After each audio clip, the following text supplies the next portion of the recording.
Hi everyone, it's your favourite Atomic Blonde here with another piece of pop chat.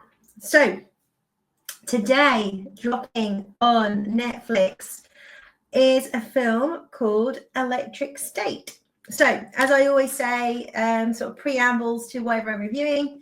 If I know the source material, I'll let you know. If I don't, I don't. And in this case, I don't. So this is a complete normie review. And so I can't compare what's on the screen with what's in the source material, the book and the graphic novel.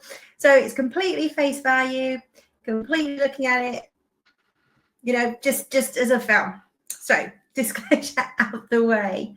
So apparently the source material is very well loved, like a lot of source materials are.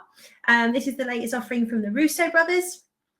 And the writers of the screenplay are the same guys that wrote Infinity War and Endgame. So, you know, certainly Infinity War is up there with probably the best Marvel film ever made and written. Come at me. So, you know, we know they can write. We know the Russos can direct. So what does that all mean for this film here? Well, it's rumored, or it may have been stated as fact, I don't know, that Netflix has spent 320 million, I think it is, or say between 300 and 350 million on this film. And you can see the money. I will say the world building of this film is absolutely amazing. The effects, the robots in it all absolutely works. You know, there's nothing kind of, you know, that takes you out of it, or it's just a little bit, you know, oh, that's clearly this or it's clearly that. It is absolutely flawless.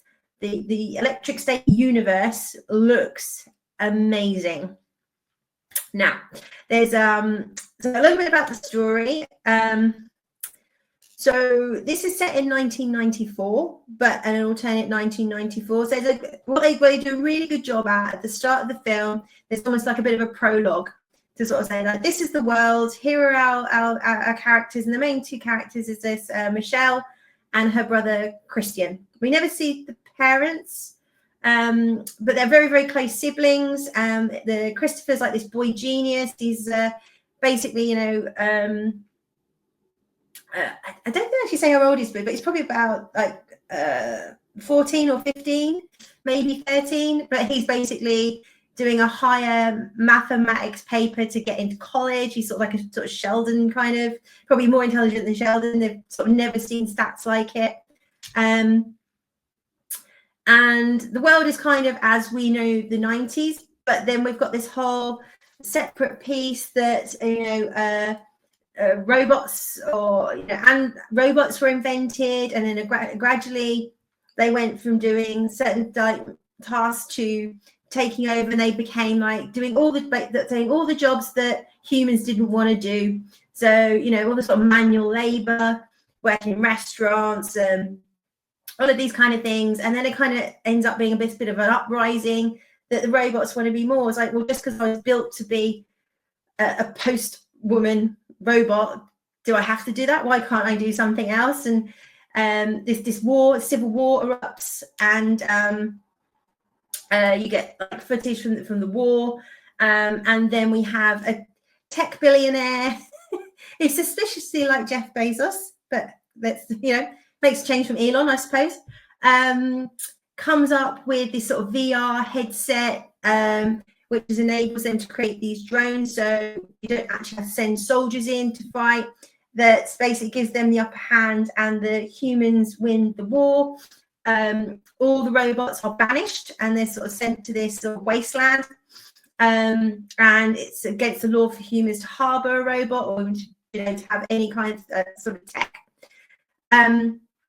Which then sort of takes us off on this sort of different 90s timeline. So, and I think it's a really, really good job of explaining this world, why the world is how it is, and how we've gone off on this different tangent. So early on in the film, we find out that Michelle and Christopher parents died, and also she is led to believe her brother died in a car accident. Then this robot turns up on her doorstep, and we find out that it basically has the consciousness of her brother, and his physical body is somewhere out there in the world. He doesn't know where he is. And it's basically, this is what starts the movie, is her with this robot trying to find his physical body to reunite them. So that's the pretense, and they obviously, on their travels, they come in contact, they meet Chris Pratt, who's an ex-soldier, you know, from prologue, and he has a sidekick who's also a robot, I think voiced by Anthony Mackie, and away they kind of go. So, as I said, the visuals of this film are amazing.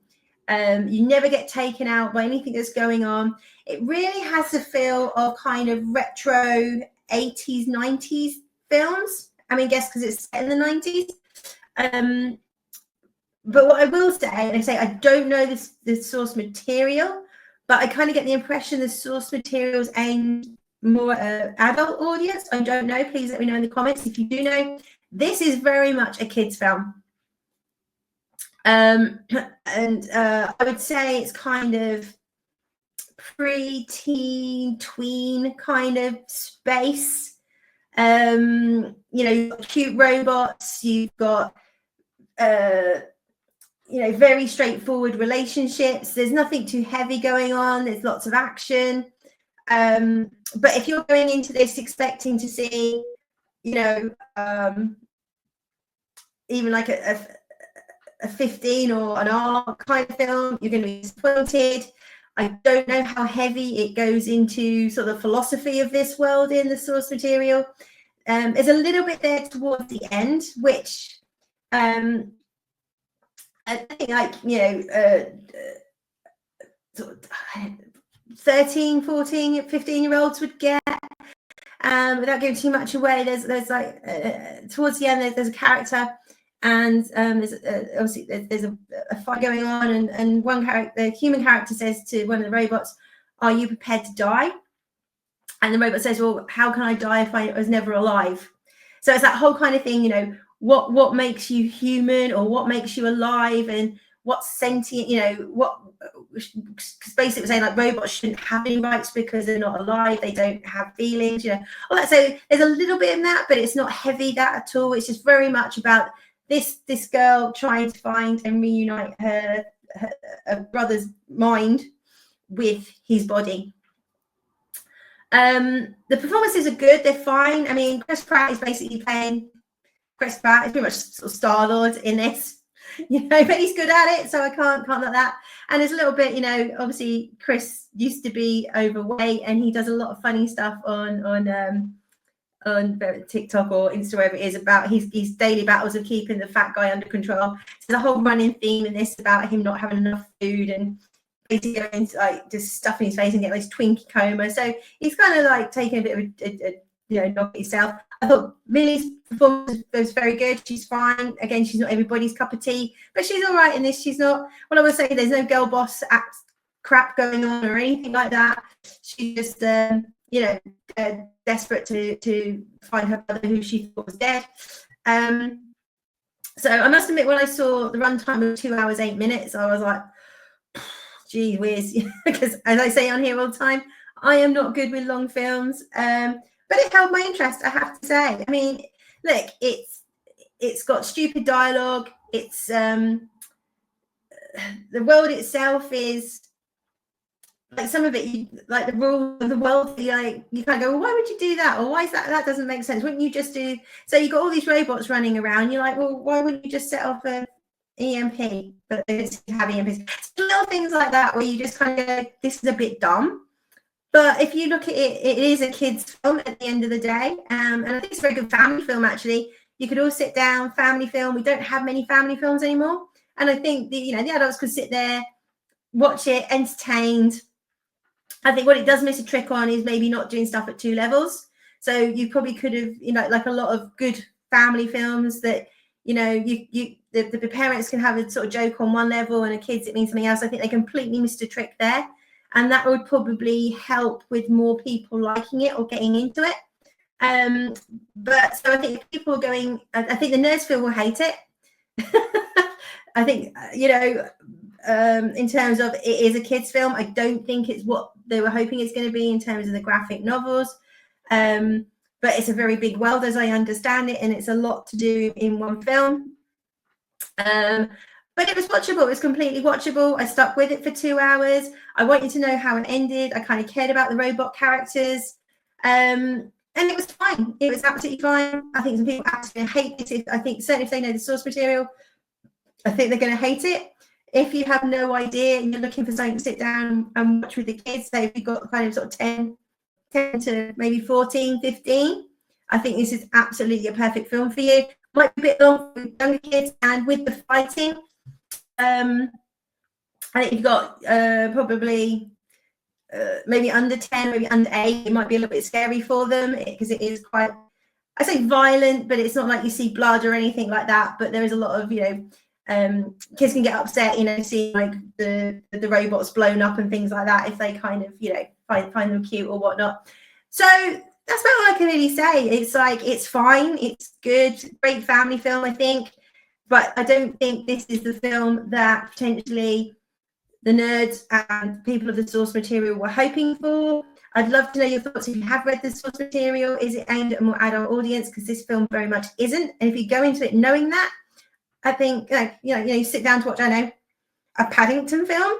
If you kind of watch it at that level, it's fine. It's a good film. If you're expecting more, you're going to be very, very disappointed. But I would say 10 out of 10 for the effects, the world building. If the Russo Brothers are going to bring that kind of stuff back to Marvel, I think it's going to be that. I mean, that'd be great, but you got to have a good story as well. And I think the story itself is fine. They just could have done more with it and say could have been a bit more on 2 levels, and they could have fleshed out some of the characters a bit more. I think they did rely a little bit too much on the world building, which is massively important. But that kind of, I think they relied too much on the spectacle and not quite got enough under the surface with the story and the characters. But like I say, I sat there for 2 hours, watched it. I was like, yeah, it's all right, pretty good. And I say most things I watch these days, I lose interest. I have to rewind it. I'm on my phone. I did actually just sit and watch this, and I at that kind of family film level, I enjoyed it. So, it definitely made me interested to go look at the source material, understand whether that's the book or the graphic novels. I'd definitely be interested in checking those out because the world itself seems really interesting, and I think there's probably a lot more to the story than kind of we were dumbed down to make. Now, whether that's Netflix's intention to make a family film, if they did, they've completely succeeded. If they didn't, they've completely failed. I don't know. I don't know what the brief was. So I'm sure maybe the Russo brothers will tell us at some point. I don't know. But as always, I'd love to know your thoughts. Did you like it? Did you not like it? Were you expecting source material? If you don't know source material, did you enjoy it? It's definitely not going to be everybody's cup of tea, but it's completely watchable if you say, as I say, if you view it as a kids film, a family film, if you're looking for sort of heady sci-fi or something, you have to really think about on a sort of philosophical level, this is not going to be your film. So that's all I can say. I mean, go check it out. Let me know what you think. And as always, please do like, share and subscribe. I'd love to know your thoughts on this one, guys. And yeah, that's it. Probably, fine. That's all I can say. So you all take care now, and I'll see you soon. Bye-bye.